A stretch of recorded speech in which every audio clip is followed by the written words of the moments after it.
So available po sa atin, yung mga naghahanap po. So pang entry po yan, pang on the beat. So ang kagandahan po niya, ang kasama niya po Turbo Experience B2. Yan.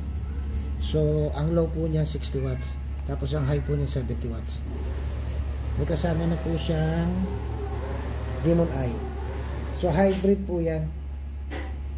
Pag need po ninyo, PM nyo po ako.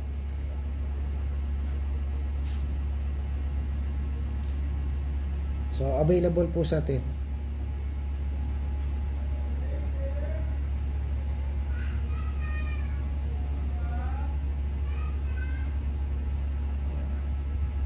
Hybrid na po yan. Pwede hong bagalan, pwede bilisan. Ayan.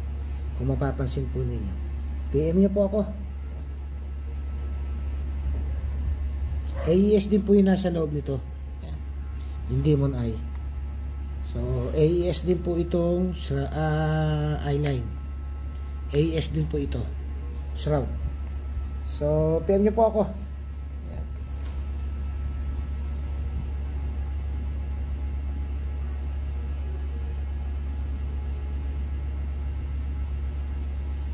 So hybrid na po yan.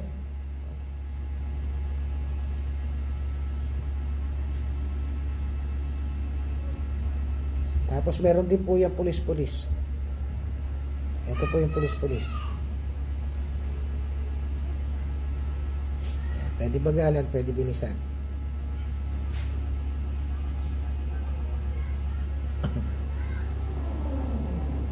Pag po ninyo, yan. PM nyo po ako. So ang kasama po niyan, AES DRL, RGB, tapos AES Demon Eye, AES Shroud, tapos AES Experience B2. Thank you.